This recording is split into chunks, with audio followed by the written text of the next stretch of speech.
नमस्कार दोस्तों, स्वागत है हमारे YouTube channel Osho edu centre में। तो आज भी हम लोग यहाँ पर नेक्स्ट सेट लेकर आ गए बिहार एसएससी के लिए, जो कि आप सबके जो एग्ज़ाम वो व्यू से बहुत इंपॉर्टेंट होगा, होने वाला एग्ज़ाम है, जो कि इलेक्शन के बाद आप लोग को डेट भी आ जाना चाहिए कि कब होगा एग्ज़ाम बिहार एसएससी का। तो आप लोग की तैयारी अच्छी तरीके से करते होंगे और तैयारी करते आप लोग सेट भी लगाते रहिए। बाकी बाद हम जो यहाँ पर करवा रहे हैं इस पर भी थोड़ा देखते जाइएगा, ताकि आप सबका अच्छी तरीके से तैयारी हो सकेंगे। तो जैसे आप लोग कमेंट करते थे कि सर जो आप वीडियो बनाते उसमें बिना टिक लगाए हुए क्वेश्चन लाइए, तो इसलिए हम लोग यहाँ पर जो आज से बिना टिक लगाए हुए प्रश्न करेंगे। तो हम लोग क्या करेंगे, यहाँ पर सिर्फ 75 जीके जीएस करेंगे। और आप लोग को आज जो है विदाउट टिक लगाया हुआ लाया हूँ, और यहाँ पर हम लोग चारों ऑप्शन को अच्छी तरीके से समझते हुए आगे बढ़ेंगे। इसीलिए आप लोग जो है थोड़ा इसको इग्नोर कीजिएगा कि वीडियो जो है वो थोड़ा लंबा होगा। तो वीडियो आप लोग अच्छी तरीके से पूरा देखिएगा बिना स्किप किए हुए, क्योंकि ये आप लोग के लिए बहुत इंफॉर्मेटिव होगा, मतलब हेल्पफुल होगा। तो ये लंबा वीडियो तो होगा ही, क्योंकि यहाँ पर रिवीजन के पर्पज़ से नहीं बना रहा हूँ। बाकी बाद आप लोग देख सकते हैं, इसको जैसे हो वैसे आप लोग मैनेज कीजिएगा। तो चलिए हम लोग प्रश्न देखना स्टार्ट करते हैं।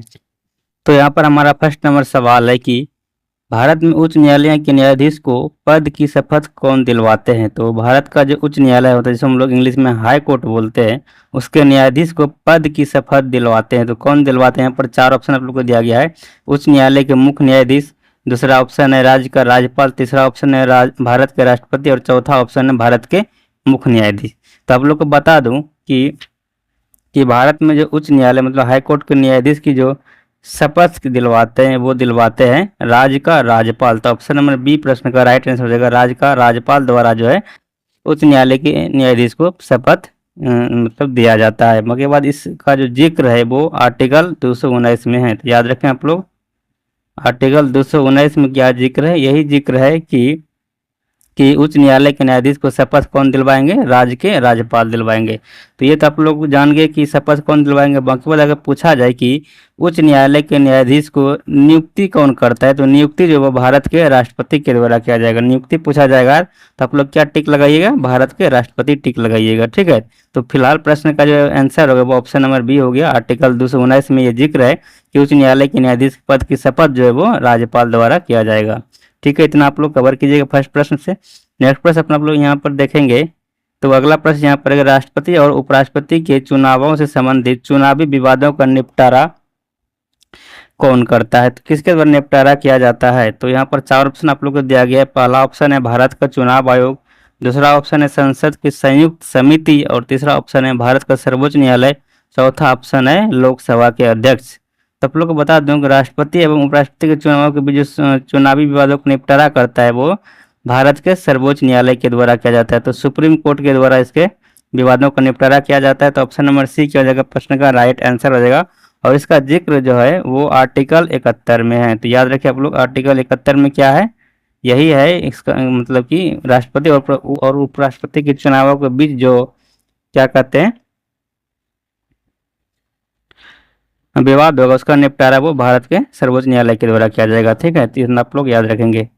नेक्स्ट प्रश्न पर आ जाता है प्रश्न संख्या 3। इसमें पूछा जाए आप लोग भारत के संविधान में कल्याणकारी राज्य का आदर्श निहित है। तो किसमें कल्याणकारी राज्य का आदर्श निहित है। तो ऑप्शन नंबर ए 7वीं अनुसूची में, बी है प्रस्तावना में, सी है मूल अधिकार में, और डी है राज्य के नीति निर्देशक तत्व में। इसे हम लोग शॉर्ट में बोलते हैं डीपीएसपी। तो आप लोग को बता दूं कि कल्याणकारी राज्य का आदर्श जो निहित है वो राज्य के नीति निर्देशक तत्व में स्थित है। तो ऑप्शन नंबर डी प्रश्न का राइट आंसर हो जाएगा राज्य के नीति निर्देशक तत्व मतलब डीपीएसपी। और आप लोग को बता दूं इसका जो जिक्र है डीपीएसपी का वो अपने संविधान के भाग 4 में जिक्र है डीपीएसपी का। और यहाँ इसमें जो आर्टिकल है वो आर्टिकल आ जाता है 36 से लेकर 51 तक, ठीक है। तो इतना आप लोग याद रखेंगे डीपीएसपी से किस भाग में आता है, भाग 4 में आता है। आर्टिकल 36 से 51 हो गया। और ये कहाँ से लिया गया, तो आप लोग बता दूं कि डीपीएसपी जो लिया गया है वो लिया गया है आयरलैंड से। याद रखें आप लोग, अपना जो डीपीएसपी लिया गया अपने देश में वो आयरलैंड से लिया गया है, जो कि आयरलैंड में जो ये इसका स्थापना हुआ था, आयरलैंड के संविधान का जो स्थापना हुआ है वो 1937 ईस्वी में हुआ है। तो इसी से हम लोग क्या गए, अपने देश का जो डीपीएसपी है वो आयरलैंड के संविधान से लिया गया है। मकसद आप लोग पूछा जाएगा आयरलैंड जो है अपने संविधान में डीपीएसपी कहाँ से लिया है, तो आयरलैंड ने लिया है स्पेन के संविधान से।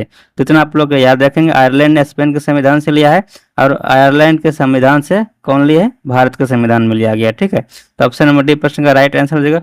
बाकी बात करें 7वीं अनुसूची की, तो 7वीं अनुसूची में जो है क्या है, 7वीं अनुसूची में जिक्र है अपना कि जैसे कि राज्य और देश में जो शक्तियों का बंटवारा, जैसे कि संघ सूची हो गया, राष्ट्र सूची हो गया, समर्थित सूची हो गया, तो इसका जिक्र जो है वो 7वीं अनुसूची में। प्रस्तावना तब लोग को पता ही है प्रस्तावना क्या है, और इससे बहुत प्रश्न बनता है, जैसे कि प्रस्तावना में भारत को कितना बार जिक्र किया गया, भारत शब्द कितना बार प्रस्तावना में आया है, तो ये आप लोग याद रखिएगा, प्रस्तावना में 2 बार भारत शब्द का यूज हुआ है। मूल अधिकार की बात करें तो मूल अधिकार जो है वो भाग 3 में है, और इसका आर्टिकल जो है वो 12 से लेकर 35 तक है। और कितना मूल अधिकार है अभी है फिलहाल, तो फिलहाल में जो है मूल अधिकार की संख्या है वो कितना, आप लोग कमेंट में जवाब दीजिएगा। नेक्स्ट प्रश्न की बात करें यहाँ पर, तो नेक्स्ट प्रश्न आ जाता है चौथा कि भारत में मताधिकार और निर्वाचित होने का अधिकार किस प्रकार का अधिकार है। तो आप लोग बता दूं कि भारत में जो मताधिकार और निर्वाचित होने का अधिकार है वो संवैधानिक अधिकार है। ठीक है, तो ऑप्शन नंबर डी प्रश्न का राइट आंसर हो जाएगा, और इसका जिक्र जो है वो आर्टिकल 326 में है। ठीक है, तो जो लोगों को संवैधानिक अधिकार है मताधिकार का और निर्वाचित होने का अधिकार, वो आर्टिकल 326 में क्या है, निर्देशित किया गया। ठीक है, तो ऑप्शन नंबर यहाँ पर डी प्रश्न का राइट आंसर हो जाएगा, संवैधानिक अधिकार। नेक्स्ट प्रश्न यहाँ पर आ जाता है, नेक्स्ट प्रश्न यहाँ पर आ जाता है प्रश्न संख्या 5 के, निम्न में से कौन सिविल सेवा बोर्ड के पदेन अध्यक्ष होता है। तो सिविल सेवा बोर्ड के पदेन अध्यक्ष कौन होता है, तो वो होता है कैबिनेट सचिव। तो ऑप्शन नंबर डी जो प्रश्न का राइट आंसर हो जाएगा, कैबिनेट सचिव। नेक्स्ट प्रश्न की बात करें यहाँ पर, तो नेक्स्ट प्रश्न आ जाता है प्रश्न संख्या 6, और इसमें आप लोगों को पूछा जा रहा है कि लोकसभा के अध्यक्ष को पद से हटाया जा सकता है, तो कैसे हटाया जा सकता है।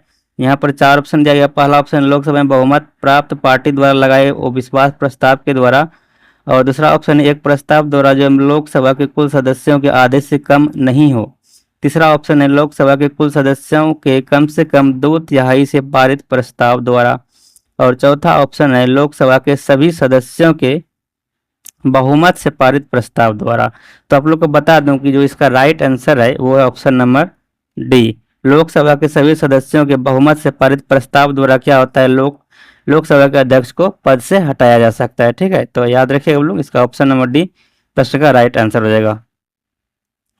नेक्स्ट प्रश्न की बात करें तो यहाँ पर नेक्स्ट प्रश्न अपना आ जाता है प्रश्न संख्या 7, और इसमें आप लोग को पूछा जा रहा है प्रश्न संख्या 7 में कि भारत का संविधान गणतंत्रात्मक है क्योंकि यह क्या कर बताता है। जैसे ऑप्शन नंबर ये है, यह एक निर्वाचित संसद का प्रावधान करता है। ऑप्शन नंबर बी है वयस्क मताधिकार का प्रावधान करता है। ऑप्शन नंबर सी है मौलिक अधिकार प्रदान करता है। फिर ऑप्शन नंबर डी है कोई वंशानुगत शासक नहीं है। तो यही इसका राइट आंसर हो जाएगा कि भारत का संविधान जब गणतंत्रात्मक है, इसका मतलब ये हुआ कि यहाँ पर कोई वंशानुगत शासक नहीं है।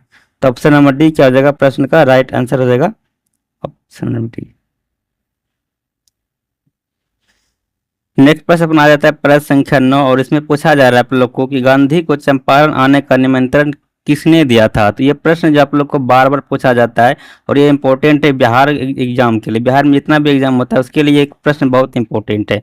तो पूछा जा रहा है आप लोग गांधी को चंपारण आने का निमंत्रण जो वो किसने दिया था। तो यहाँ पर 4 ऑप्शन है आप लोग को। ऑप्शन नंबर ए है Rajkumar Shukla, option number B है Rajendra Prasad, option number C है Jayaprakash Narayan, option number D है कृष्ण सहाय।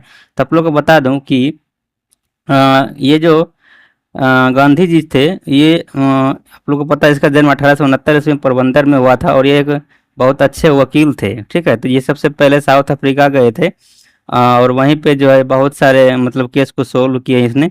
उसके बाद आप लोग को बता दूं ये 1915 ईस्वी में जो है वो भारत आए थे। इसी समय 9 जनवरी को आए थे, तो 9 जनवरी को हम लोग प्रवासी दिवस भी मनाते हैं। इसी के महात्मा गांधी जो आए थे 9 जनवरी को 1915 ईस्वी में, इसी कारण हम लोग क्या करते हैं कि भारत में प्रवासी दिवस मनाते हैं। और यहाँ पर बात करें इसका राइट आंसर हो जाएगा राजकुमार शुक्ल। ऑप्शन नंबर ये प्रश्न का राइट आंसर हो जाएगा।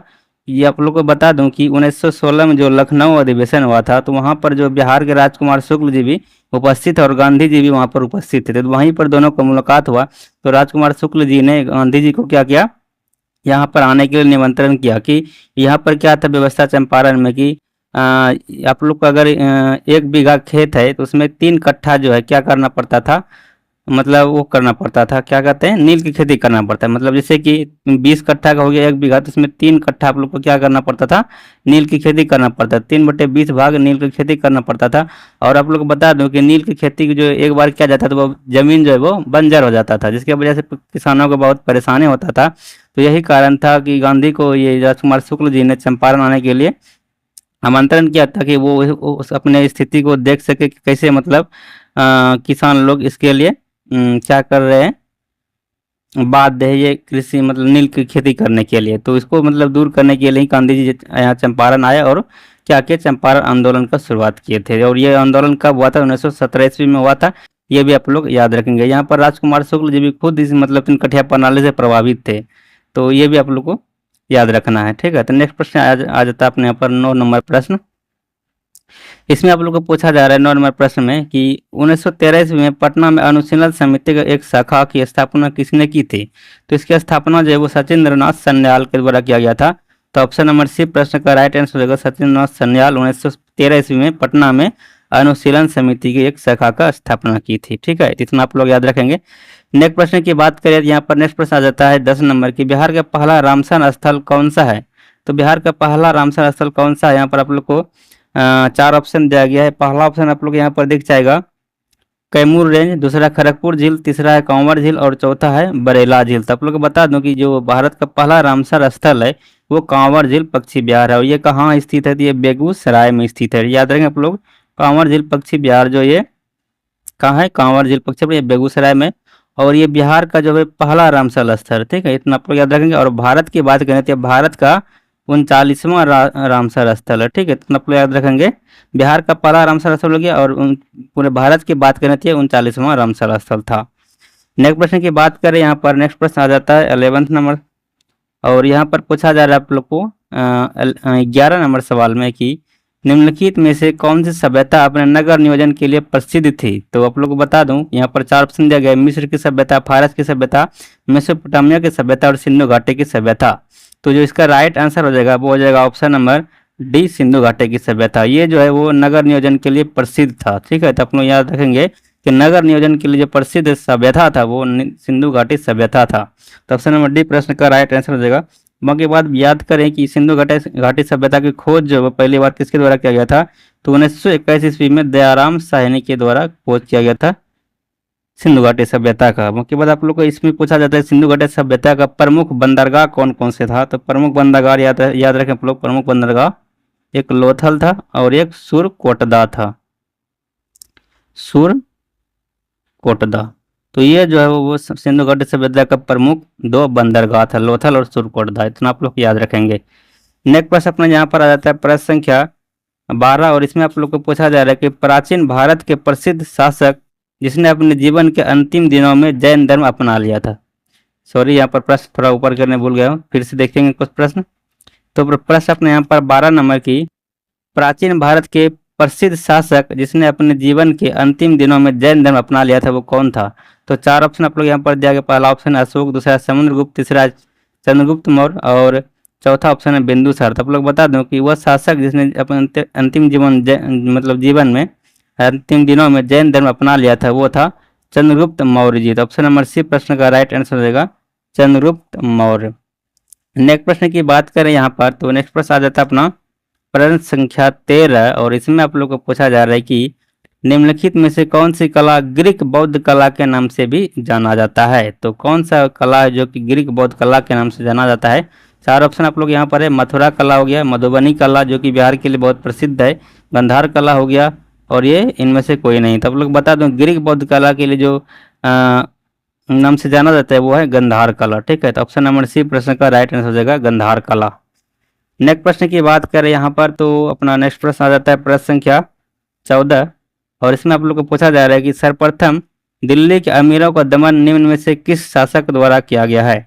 तो सर्वप्रथम दिल्ली के अमीरों का दमन जो है वो किस शासक के द्वारा किया गया। Option number A Qutbuddin Aibak, option number B Iltutmish, option number C है Balban, and option number D है फिरोज खिलजी। तो आप लोग बता दो कि सर्वप्रथम दिल्ली के अमीरों का दमन जो है वो इल्तुतमिश के द्वारा किया गया, ठीक है। तो ऑप्शन नंबर बी प्रश्न का राइट आंसर हो जाएगा इल्तुतमिश। यही वो शासक था जिसने दिल्ली के अमीरों का सर्वप्रथम क्या किया था, दमन किया था। ठीक है, इतना आप लोग याद रखेंगे। बाकी बात आप लोग याद रखेंगे कि इल्तुतमिश के द्वारा ही एकता प्रणाली का शुरुआत किया गया था। एकता प्रणाली जो इसी ने चलाया था, इल्तुतमिश ने। और कुतुब मीनार का जो निर्माण किया था, आप लोगों को पता है कि कुतुब मीनार का निर्माण जो शुरुआत किया था वो कुतुबुद्दीन ऐबक ने किया था, लेकिन पूर्ण जो है इसको पूर्ण किया था इल्तुतमिश ने। और इल्तुतमिश जो कुतुबुद्दीन ऐबक का ही गुलाम या फिर दामाद कर सकते हैं, दोनों था। और बात करें इसका तो दल चालीसा का स्थापना जो है वो इल्तुतमिश के द्वारा ही किया गया था, लेकिन इसको समाप्त किया गया था बलबन के द्वारा। तो इस प्रश्न से आप लोग इतना याद रखेंगे। और इस जो इल्तुतमिश ने दल चालीसा का स्थापना किया उसका नाम था तुर्कान ए चहलगानी। तो याद रखें आप लोग, तुर्कान ए चहलगानी जो इसका नाम था। तो इतना आप लोग याद रखेंगे। नेक्स्ट प्रश्न को हम लोग बढ़ेंगे। नेक्स्ट प्रश्न अपने यहाँ पर आ जाता है प्रश्न संख्या 15। और इसमें यहाँ पर आप लोग प्रश्न संख्या 15 देखें तो इसमें आप लोग को पूछा जा रहा है कि द्वितीय आंग्ल मैसूर युद्ध के समय भारत का गवर्नर जनरल कौन था। तो आप लोग को बता दूं कि द्वितीय आंग्ल मैसूर युद्ध जो हुआ था वो हुआ था 1780 से 1784 के बीच। तो याद रखें आप लोग, द्वितीय आंग्ल मैसूर कब हुआ था, 1780 से 1784 ईस्वी के बीच हुआ था। और यहाँ पर 4 ऑप्शन आप लोग को जैसे कि दिया गया, वारेन हेस्टिंग्स, दूसरा ऑप्शन है कॉर्नवालिस, तीसरा ऑप्शन है लॉर्ड वेलेस्ली और तीसरा ऑप्शन है लॉर्ड हेस्टिंग्स। आप लोग बता दूं कि जो द्वितीय आंग्ल मैसूर युद्ध हुआ था 1780 से 84 ईस्वी में, उस टाइम जो गवर्नर जनरल था वो वारेन हेस्टिंग्स जी थे। तो ऑप्शन नंबर ये प्रश्न का राइट आंसर हो जाएगा वारेन हेस्टिंग्स। और याद रखें आप लोग, द्वितीय जो आंग्ल में ये द्वितीय तो हो गया, के बाद आप लोग याद रखेंगे तृतीय जो आंग्ल मैसूर युद्ध हुआ था, तीसरा आंग्ल मैसूर युद्ध वो हुआ था 1790 से 92 के बीच में। 1790 से 92 के बीच में हुआ था। और इस टाइम जो गवर्नर जनरल थे वो कॉर्नवालिस जी थे। ठीक है, तो कॉर्नवालिस जो वो कौन किस टाइम थे, तृतीय आंग्ल मैसूर के युद्ध में, याद रखें आप लोग। और बात करें चतुर्थ आंग्ल मैसूर की युद्ध की, तो चतुर्थ आंग्ल मैसूर युद्ध जो वो 1799 ईस्वी में हुआ था। और इसका दो उस टाइम जो गवर्नर जनरल थे वो कौन थे, लॉर्ड वेलेस्ली थे। ये हो जाएगा फोर्थ आंग्ल मैसूर और ये कब हुआ था, तो 1799 ईस्वी में हुआ था। ठीक है, याद रखें आप लोग। तो द्वितीय जो आंग्ल मैसूर हो गया वो 1780 से 84, तीसरा हो गया 1790 से 92 और चौथा आंग्ल मैसूर युद्ध जो है वो 1799 ईस्वी में हुआ था। और तीनों के समय कौन कौन था गवर्नर जनरल, इतना आप लोग याद रखेंगे। नेक्स्ट प्रश्न यहाँ पर है कि 16 नंबर के किसने कहा था कांग्रेस जो वो केवल सूक्ष्मदर्शी अल्पसंख्यक का प्रतिनिधित्व करता है। तो किसका कथन है ये, तो ये कथन आप लोग को यहाँ पर 4 ऑप्शन दिया गया है। अरविंद घोष हो गया, बंकिम चंद्र चटर्जी हो गया, लॉर्ड कर्जन हो गया और लॉर्ड डफरिन हो गया। तो ये कथन जो है कि कांग्रेस केवल सूक्ष्मदर्शी अल्पसंख्यकों का प्रतिनिधित्व करता है, ये कथन है लॉर्ड डफरिन का। तो ऑप्शन नंबर डी प्रश्न का राइट आंसर हो जाएगा लॉर्ड डफरिन। नेक्स्ट प्रश्न की बात करें यहाँ पर, तो नेक्स्ट प्रश्न आ जाता है कि पूना सार्वजनिक सभा का स्थापना किसके द्वारा किया गया था। तो यहाँ पर 4 ऑप्शन आप लोग को दिया गया है कि केशव चंद्र सेन, आत्माराम पांडुरंग है, एमजी रानडे है और गोपाल हरि देशमुख है। तो आप लोग को बता दूं कि पूना सार्वजनिक सभा का स्थापना जब वो एमजी रानडे के द्वारा किया गया था। और कब किया गया था, यह किया गया था 1867 ईस्वी में। याद रहे आप लोग, 1867 ईस्वी में पूना सार्वजनिक सभा का स्थापना किया गया था। सॉरी, यहाँ पर मिस्टेक से लिख दिया 69, तो 67 हो जाएगा 1867। और ये एमजे रानडे के द्वारा किया गया था। और आप लोग याद रखेंगे कि परमहंस मंडली का स्थापना जो है वो गोपाल हरि देशमुख के द्वारा किया गया। तो याद रखें आप लोग, परमहंस मंडली का स्थापना 1840 ईस्वी में गोपाल हरि देशमुख के द्वारा किया गया है। नेक्स्ट प्रश्न की बात करें यहाँ पर, तो नेक्स्ट प्रश्न अपने यहाँ पर आ जाता है कि विजयनगर साम्राज्य की वित्तीय व्यवस्था की मुख्य विशेषता क्या है। तो विजयनगर साम्राज्य की वित्तीय व्यवस्था की मुख्य विशेषता क्या है, यहाँ पर 4 ऑप्शन आपको दिया गया है। इसका जो राइट आंसर हो जाएगा वो हो जाएगा ऑप्शन नंबर सी, भू राजस्व। भू राजस्व इसका राइट आंसर हो जाएगा। नेक्स्ट प्रश्न की यहाँ बात करें तो नेक्स्ट प्रश्न आ जाता है यहाँ पर प्रश्न संख्या 19। और इसमें आप लोग को पूछा जा रहा है कि किस मुगल बादशाह के विरुद्ध जौनपुर से फतवा जारी हुआ था। तो ये कौन सा मुगल बादशाह था, यहाँ पर 4 ऑप्शन आप लोग दिया है, हुमायूं है, अकबर है, जहांगीर है और शाहजहां है। तो आप लोग बता दूं कि जो फतवा जारी हुआ था जौनपुर से वो जारी हुआ था अकबर के विरुद्ध। ऑप्शन नंबर बी प्रश्न का राइट आंसर हो जाएगा अकबर। याद रखें आप लोग, 1580 ईस्वी में ये फतवा जारी हुआ था, किसके विरुद्ध, तो अकबर के विरुद्ध हुआ था। नेक्स्ट प्रश्न यहाँ पर आ जाता है प्रश्न संख्या 20। तो इसको यहाँ पर मिलान करना, एक शायद घटना है और एक शायद तिथि दिया गया है, इसको मिलान करना है। तो यहाँ पर है रौलेट एक्ट, रौलेट सत्याग्रह, फिर भारतीय राष्ट्रीय कांग्रेस और फिर इस अमृतसर अधिवेशन का हुआ था ये है, और जलियांवाला बाग हत्याकांड है। तो इस सभी को मिलान करना है। तो जैसे कि रौलेट एक्ट हो गया, ये हुआ था, कब हुआ था रौलेट एक्ट? ये 19 मार्च 1919 ईस्वी में हुआ था। इसे आप लोग मिलान कर लेंगे। यहाँ पर हम डायरेक्ट आंसर बता रहे हैं कि रौलेट एक्ट जो हुआ था वो 19 मार्च 1919 ईस्वी में हुआ था। ठीक है, यहाँ पर ये मिलान हो गया। उसके बाद रौलेट सत्याग्रह जो हो गया वो हुआ था 6 अप्रैल 1919 ईस्वी में।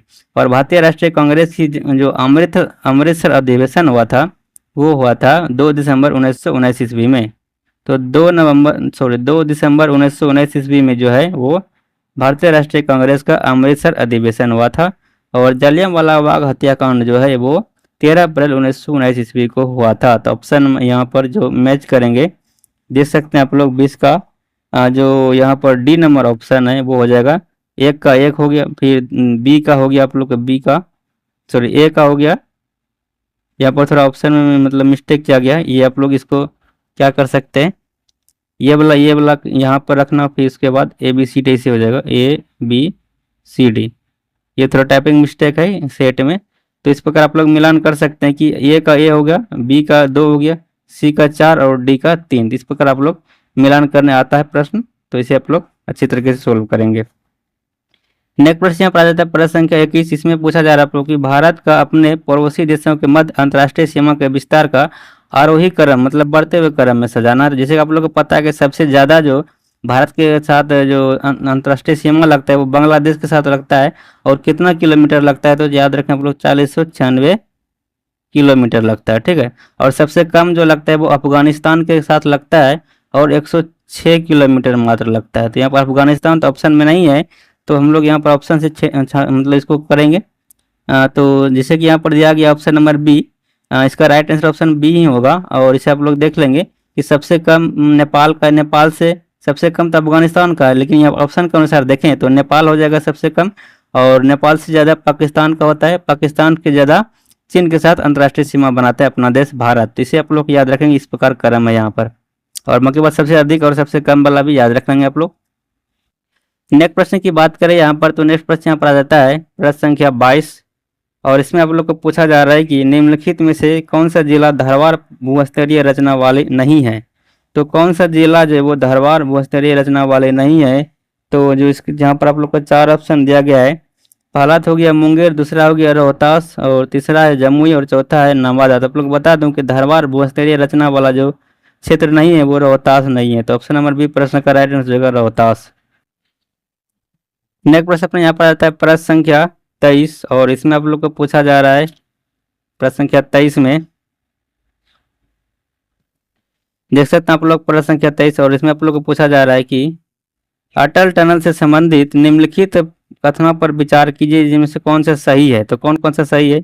इसका निर्माण सीमा सड़क संगठन के द्वारा किया गया था, ये बात सही है।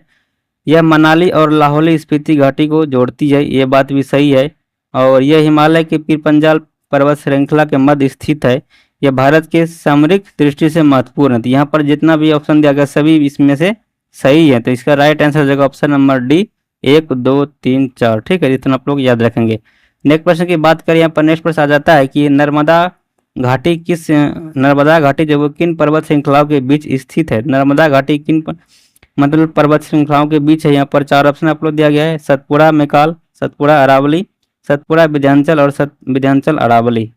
तो आप लोग को बता दूं कि जो नर्मदा घाटी स्थित है वो यहाँ पर सतपुड़ा और विंध्याचल पहाड़ियों के बीच स्थित है। ऑप्शन नंबर सी प्रश्न का राइट आंसर होगा सतपुड़ा और विंध्याचल। तो इसका आप लोग एक ट्रिक याद रखिएगा, हम ट्रिक बनाए हैं सतविनियम। सतविनियम एक मतलब ऐसे याद रखिएगा, सत से हो गया सतलज हो गया, ठीक है। फिर बी से आप लोग याद रखिए विंध्याचल, और 9 से नम से रखिएगा नर्मदा नदी। तो सतपुड़ा और विंध्याचल के बीच में कौन सी कौन सी घाटी है, तो वो नर्मदा नदी घाटी है। तो ये ट्रिक्स आप लोग इसको याद रख सकते हैं सतविनियम से।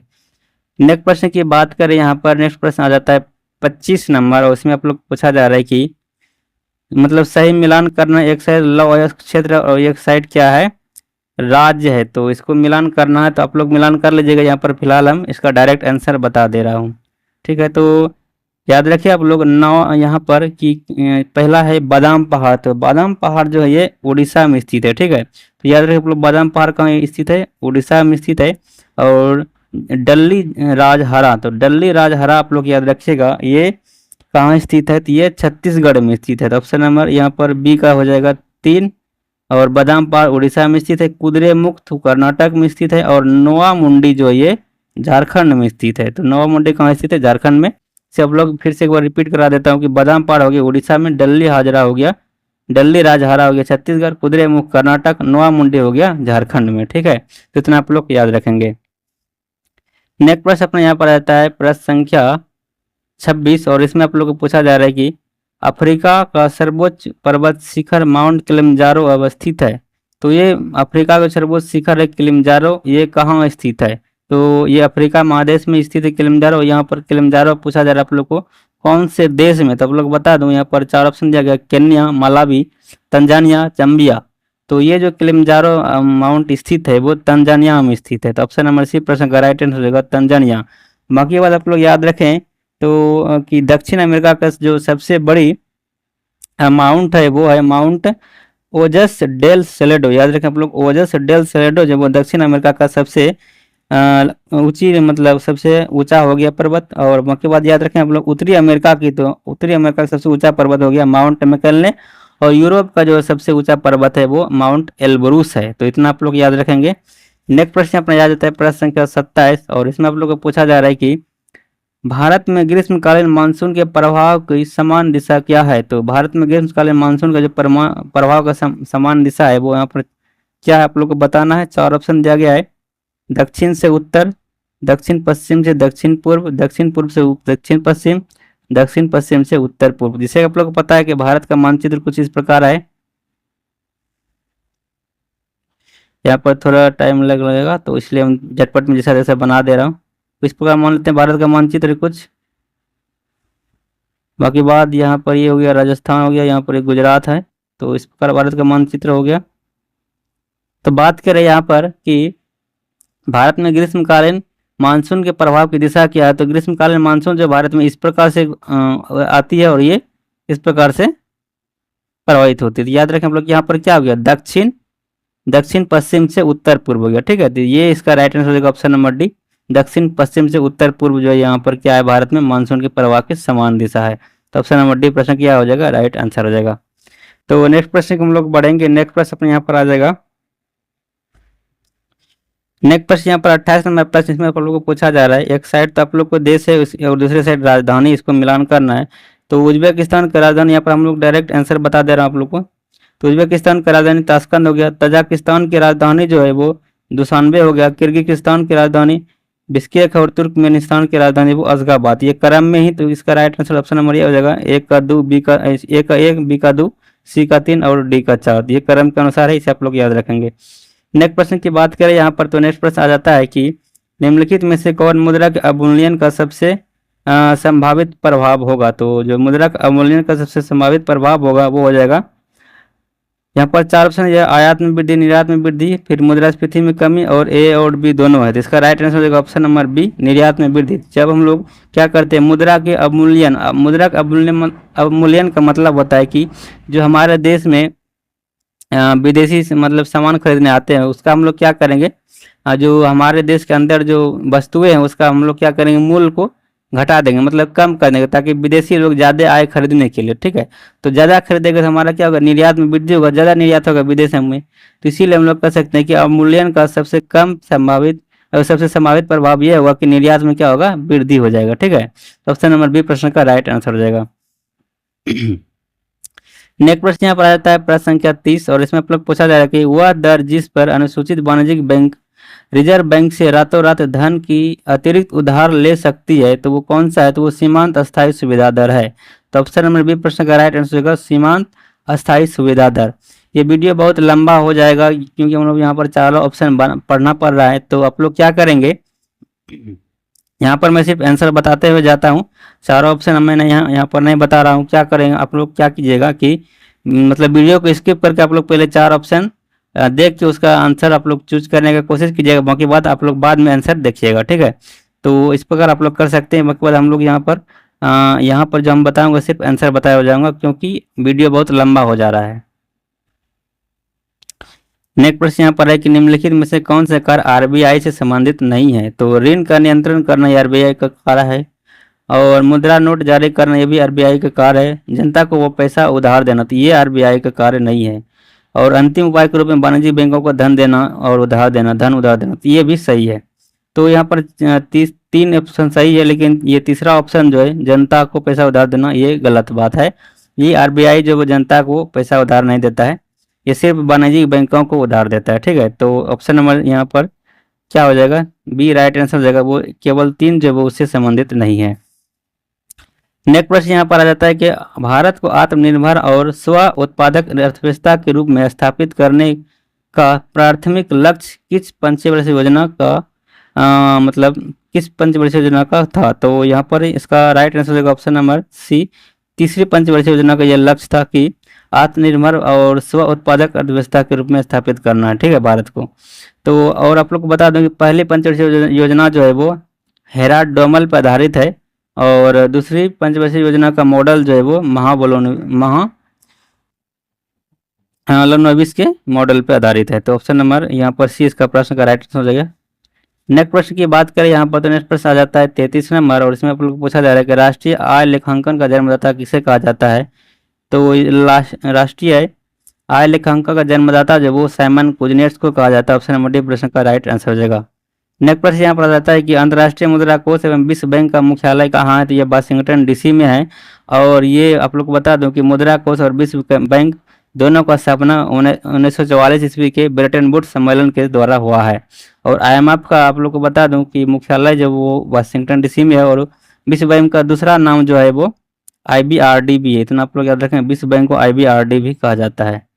नेक्स्ट प्रश्न की बात करें यहाँ पर, तो नेक्स्ट प्रश्न आ जाता है यहाँ पर प्रश्न संख्या 35, और इसमें आप लोग को पूछा जा रहा है भारत में कृषि उत्पादन से संबंधित बाजार का विनियमन कौन करता है। तो यह किया जाता है कृषि उत्पाद बाजार समिति अधिनियम के द्वारा। तो ऑप्शन नंबर सी क्या हो जाएगा, प्रश्न का राइट आंसर हो जाएगा। नेक्स्ट प्रश्न यहाँ पर आ जाता है प्रश्न संख्या 36, और इसमें आप लोग को पूछा जा रहा है कि भारत ने किस देश को भेंट में 20 ग्राउंड गेज रेलवे इंजन उपहार में दिया है। तो ये दिया गया है किसे, बांग्लादेश को। ठीक है, तो ऑप्शन नंबर बी प्रश्न का राइट आंसर हो जाएगा। नेक्स्ट प्रश्न यहाँ पर आ जाता है कि भारत सरकार ने वर्ष 2023 से 24 में साधारण धान के लिए कितना न्यूनतम समर्थन मूल्य निर्धारित किया है। तो ये क्या है, 2183 रुपया। ऑप्शन नंबर सी प्रश्न का राइट आंसर हो जाएगा। नेक्स्ट प्रश्न यहाँ पर आ जाता है कि किस मंत्रालय द्वारा पोषण भी और पढ़ाई भी कार्यक्रम की शुरुआत की गई। पोषण भी और पढ़ाई भी कार्यक्रम शुरुआत की गई किस मंत्रालय के द्वारा किया गया है। ये किया गया है केंद्रीय महिला एवं बाल विकास मंत्रालय द्वारा। तो ऑप्शन नंबर बी क्या हो जाएगा, प्रश्न का राइट आंसर हो जाएगा। नेक्स्ट प्रश्न यहाँ पर आ जाता है अपना प्रश्न संख्या 39 की चंद्रयान-3 जिसे हाल ही में प्रक्षेपित किया गया है, कुल वजन कितना था। इसका वजन जो है वो 3900 किग्रा था इसका वजन। और आप लोग को यहाँ पर बता दूं कि जो ये लॉन्च किया गया था चंद्रयान-3, ये लॉन्च किया गया था कब, ये किया गया था 14 जुलाई 2023 ईस्वी को। तो चंद्रयान-3 जो लॉन्च किया गया वो 14 जुलाई 2023 को लॉन्च किया गया था, आप लोग जैसे कि पता है। और बात करें यहाँ पर कि ये कहाँ से लॉन्च किया गया था और किसके द्वारा लॉन्च किया गया था, तो ये आप लोग याद रखेंगे, इसको लॉन्च किया गया था LBM 3 M4 के द्वारा इसको लॉन्च किया गया था। LBM 3 और M4 के द्वारा, याद रखें आप लोग, ये इसका मतलब लॉन्चर था। और ये आप लोग को बता दूं कि ये जो कहाँ से लॉन्च किया गया था, श्रीहरिकोटा से लॉन्च किया गया था, जो कि आंध्र प्रदेश में है, और उसका नाम है सतीश धवन अंतरिक्ष केंद्र। ये कहाँ है, आंध्र प्रदेश में, और वहीं से इसको लॉन्च किया गया था 14 जुलाई 2023 ईस्वी को। और आप लोग को बता दूं कि चंद्रयान फर्स्ट जो है वो उसका लॉन्च हुआ था 2008 ईस्वी में, चंद्रयान फर्स्ट। और चंद्रयान द्वितीय जो इसका लॉन्च हुआ था 2019 ईस्वी में। तो याद रखें आप लोग, चंद्रयान तृतीय का कब हुआ लॉन्च, चंद्रयान थर्ड हो गया 14 जुलाई 2023 को। और फर्स्ट बता दें चंद्रयान फर्स्ट वो कब बताए 2008 में, और चंद्रयान जो सेकेंड है वो 2019 ईस्वी में लॉन्च किया गया था। तो ये भी आप लोग याद रखेंगे। नेक्स्ट प्रश्न यहाँ पर आ जाता है कि विश्व पर्यावरण दिवस का थीम क्या है। तो विश्व पर्यावरण दिवस 2023 का थीम जो है वो था प्लास्टिक प्रदूषण के लिए समाधान। तो ऑप्शन नंबर बी प्रश्न का राइट आंसर होगा प्लास्टिक प्रदूषण के लिए समाधान, और इसको इंग्लिश में बोलते हैं सॉल्यूशन फॉर पॉल्यूशन। तो ये इसका थीम था। नेक्स्ट प्रश्न पर आ जाता है प्रश्न संख्या 41 और इसमें आप लोग को पूछा जा रहा है कि हाल ही में किस राज्य के दुबाराज चावल को जीआई टैग मिला। तो दुबाराज चावल को जीआई टैग मिला, ये किसको मिला है? तो छत्तीसगढ़ को मिला। तो ऑप्शन नंबर बी प्रश्न का राइट आंसर हो जाएगा। नेक्स्ट प्रश्न पर आ जाता है प्रश्न संख्या 42 और इसमें आप लोग पूछा जा रहा है कि निम्नलिखित राज्य एवं उनके राज्यपाल का कौन सा सही सुमेल नहीं है। तो यहाँ पर राज्य दिया गया और एक साइड में राज्यपाल का नाम दिया गया है, बताना कि इनमें से कौन सा सुमेलित नहीं है। तो जिससे कि आप लोग को पता है कि यहाँ पर केरल का जो राज्यपाल है वो कौन है? आरिफ मोहम्मद खान है, तो ये सही है। नागालैंड का राज्यपाल जो वो ला गणेशन है, ये भी सही है। राजस्थान का राज्यपाल जो वो कलराज मिश्र है, ये भी सही है। बाकी बात यहाँ पर त्रिपुरा का राज्यपाल जो गुरमीत सिंह दे दिया है, ये गलत है। तो आप लोग बता दें गुरमीत सिंह जो वो कहाँ का राज्यपाल है? तो ये राज्यपाल है गुरमीत सिंह उत्तराखंड के, ठीक है। तो याद रखें आप लोग गुरमीत सिंह जो वो उत्तराखंड के राज्यपाल है। और त्रिपुरा के राज्यपाल की बात करें तो त्रिपुरा का राज्यपाल जो वो सत्यदेव नारायण आर्य है। कौन है? सत्यदेव नारायण आर्य जो वो त्रिपुरा का राज्यपाल हो गया और गुरमीत सिंह उत्तराखंड का। तो यही यहाँ पर मिस्टेक दिया गया था। नेक्स्ट प्रश्न यहाँ पर है कि प्रश्न संख्या 43 की आईसीसी क्रिकेट वर्ल्ड कप 2023 में कुल कितने टीमें भाग ले रही थी? भाग ले रही है, तो यहाँ पर ले रही उसी टाइम 2023 में प्रश्न सेट किया गया है, तो इसीलिए यहाँ पर ले रही है। लेकिन यहाँ पर इसका जो अभी बोलेंगे तो ले लिया है, ठीक है। तो आईसीसी क्रिकेट वर्ल्ड कप 2023 में कुल कितने टीमों ने भाग लिया था? तो वो लिया था 10 टीमों ने। तो ऑप्शन नंबर बी प्रश्न का राइट आंसर हो जाएगा। नेक्स्ट प्रश्न यहाँ पर आ जाता है प्रश्न संख्या 44 की हाल में बिहार का नया महाधिवक्ता किसे नियुक्त किया गया है? तो जो अभी बिहार का जो नया महाधिवक्ता लॉन्च किया है नियुक्त किया है, तो ये किसको किया गया है? तो ये किया गया है पीके शाही को। तो ऑप्शन नंबर ये प्रश्न का राइट आंसर हो जाएगा पीके शाही। नेक्स्ट प्रश्न यहाँ पर आ जाता है कि साहित्य के क्षेत्र में नोबेल पुरस्कार 2023 किसे मिला था, मतलब दिया गया है? तो ये दिया गया है जॉन फांसे को। तो साहित्य के क्षेत्र में जो 2023 में नोबेल पुरस्कार मिला है वो जॉन फांसे को मिला है। नेक्स्ट प्रश्न यहाँ पर आ जाता है प्रश्न संख्या 46 की नागे बाजा शब्दावली किस खेल से संबंधित है? नागेबाजी शब्दावली, तो ये संबंधित है जूडो से। याद रखें हम लोग जूडो से संबंधित है नागेबाजा शब्दावली। नेक्स्ट प्रश्न यहाँ पर आ जाता है कि प्रोलॉग किस पीढ़ी का कंप्यूटर भाषा है? तो प्रोलॉग पंचम पीढ़ी का कंप्यूटर भाषा है। नेक्स्ट प्रश्न यहाँ पर आ जाता है कि अंतर्राष्ट्रीय कृषि विकास का मुख्यालय कहाँ है? तो इसका मुख्यालय जो है वो रोम में, रोम जो कि इटली में है, वहीं पर इसका मुख्यालय है। नेक्स्ट प्रश्न यहाँ पर है कि नकटा लोक नृत्य किस राज्य का है? किस राज्य से संबंधित है? याद रखें आप लोग नकटा लोक नृत्य ये महाराष्ट्र से संबंधित है। ऑप्शन नंबर बी प्रश्न का राइट आंसर हो जाएगा। निखिल बनर्जी का संबंध किस वाद्य यंत्र से है? तो निखिल बनर्जी का संबंध है वो सितार वाद्य यंत्र से, सितार वादक है निखिल बनर्जी। नेक्स्ट प्रश्न यहाँ पर आ जाता है कि डीसी जनरेटर किस सिद्धांत पर कार्य करता है? तो आप लोग को बता दूं कि डीसी जनरेटर जो है वो फैराडे के विद्युत चुम्बकीय प्रेरण सिद्धांत पर कार्य करता है। तो ऑप्शन नंबर सी प्रश्न का राइट आंसर हो जाएगा। प्रकाश के वर्ण विक्षेपण में लाल रंग का परास कितना होता है? तो आप लोग को पता है कि प्रकाश के वर्ण विक्षेपण में जो लाल रंग होता है वो उसका सबसे अधिक मतलब तरंग दैर्घ्य होता है। तो इसका तरंग दैर्घ्य कहाँ से कहाँ होता है? तो 6200 एंगस्ट्रम से 7800 एंगस्ट्रम होता है, ठीक है। तो ऑप्शन नंबर सी प्रश्न का राइट आंसर हो जाएगा। और बात करें यहाँ पर कि सबसे कम जो होता है तरंग दैर्घ्य वो होता है बैगनी रंग का, वो होता है 3900 एंगस्ट्रम से 4460 एंगस्ट्रम। तो इतना आप लोग याद रखेंगे। नेक्स्ट प्रश्न यहाँ पर है कि ध्वनि की प्रबलता किसके द्वारा निर्धारित की जाती है? तो ध्वनि की प्रबलता जो है वो कंपन के आयाम के द्वारा निर्धारित की जाती है। तो ऑप्शन नंबर ये प्रश्न का राइट आंसर हो जाएगा कंपन के आयाम द्वारा। नेक्स्ट प्रश्न यहाँ पर है कि जल के विद्युत अपघटन के समय बैटरी के ऋणात्मक टर्मिनल से जुड़े इलेक्ट्रोड पर निम्न में से कौन सी गैस बनती है? तो इसमें बनती है हाइड्रोजन गैस। ऑप्शन नंबर ये प्रश्न का राइट आंसर हो जाएगा। नेक्स्ट प्रश्न की बात करें यहाँ पर, तो नेक्स्ट प्रश्न आ जाता है कि लाल रंग की वस्तु कला मतलब लाल क्यों दिखाती है? लाल रंग की वस्तु वो लाल क्यों दिखाती है? क्योंकि यह लाल रंग को परावर्तित करता है। तो ऑप्शन नंबर ये प्रश्न का राइट आंसर हो जाएगा। नेक्स्ट प्रश्न यहाँ पर है कि 56 नंबर प्रश्न देखो, यहाँ पर कहा जा रहा है कि कार्य का मान किन किन स्थितियों में शून्य हो सकता है? जैसे आप लोग को पता है कार्य बराबर सूत्र होता है, क्या होता है? W बराबर एफ कॉस थीटा होता है। तो एफ हो गया बल और एस हो गया विस्थापन और कॉस थीटा तो आप लोग पता ही है, कॉस थीटा एक एंगल को मतलब परिभाषित करता है। तो यहाँ पर क्या कर रहा है कि जब आरोपित बल शून्य हो, तो आरोपित बल शून्य होगा तो कार्य शून्य होगा, ये गलत है। क्योंकि हम लोग जैसे कि कोई दीवार को धक्का मार रहे हैं लेकिन वो हटक नहीं रहा, तो हम लोग कार जो वहाँ पर क्या हो जाता है, शून्य हो जाता है। विस्थापन ही नहीं हो रहा तो कार क्या होगा, शून्य हो जाएगा, लेकिन बल तो वहाँ पर लग रहा है। तो यहाँ पर ऑप्शन नंबर ये गलत दिया गया है। और बाकी बात दूसरा ऑप्शन है कि जब विस्थापन शून्य होगा तो कार्य क्या होगा, शून्य होगा ही। ये बात सही है। और यहाँ पर एक बल एवं विस्थापन की दिशाएं परस्पर लंबवत है। जो बल एवं विस्थापन की अगर दिशाएं लंबवत होगा मतलब 90 डिग्री होता है, cos 90 डिग्री का मान क्या हो जाता है, 0 हो जाता है, तो ये पूरा कार्य भी क्या हो जाएगा, 0 हो जाएगा। तो यहाँ पर देखेंगे तो ये बात भी सही है। तो यहाँ पर ऑप्शन नंबर डी प्रश्न का राइट आंसर हो जाएगा, बी एंड सी दोनों हो जाएगा। नेक्स्ट प्रश्न यहाँ पर है कि दो प्रतिरोध दिया गया R1 और R2, इसको समांतर क्रम में जोड़े हुए संयोजन का तुल्य प्रतिरोध पूछा रहा है। तो आप लोग को पता है कि समतुल्य प्रतिरोध हम लोग फाइंड करते हैं वो ऐसे करते हैं, 1/R1 प्लस 1/R2 ऐसे करके जोड़ते हैं। इसको जब हम लोग जोड़ेंगे तो आ जाएगा R1 इंटू R2 बटे R1 प्लस R2। तो इसका राइट आंसर हो जाएगा ऑप्शन नंबर सी, R1 इंटू R2 बटे R1 प्लस R2। नेक्स्ट प्रश्न यहाँ पर आ जाता है कि निम्नलिखित में से किस विद्युत चुम्बकीय विकिरण में सबसे लंबे तरंगदैर्घ्य होते हैं। तो सबसे लंबा तरंगदैर्घ्य जो होता है वो रेडियो तरंग होता है। ऑप्शन नंबर ये प्रश्न का राइट आंसर होगा रेडियो तरंग। नेक्स्ट प्रश्न यहाँ पर आ जाता है 59 नंबर। इसमें आप लोग को पूछा जा रहा है कि निम्नलिखित में से कौन एक मिश्रण का उदाहरण नहीं है, सॉरी एक मिश्रण का उदाहरण है। तो चार ऑप्शन है, इस्पात है, मोनोऑक्साइड है, कार्बन मोनोऑक्साइड और जल है। तो आप लोग बता दो कि जो मिश्रण उसे बोलते हैं जिसमें कि एक या दो से अधिक मतलब पदार्थ मिला हो रहता है और वो एक निश्चित अनुपात में नहीं मिला रहता है। यहाँ पर जल और कार्बन मोनोऑक्साइड में निश्चित अनुपात में रहता है, लेकिन इस्पात की बात करें इसमें कोई निश्चित अनुपात नहीं होता, इसलिए ऑप्शन नंबर ये प्रश्न का राइट आंसर हो जाएगा। नेक्स्ट प्रश्न यहाँ पर आ जाता है प्रश्न संख्या 60 की कार्नेलाइट जो वो किस धातु का अयस्क है। तो कार्नेलाइट वो पोटेशियम का अयस्क है।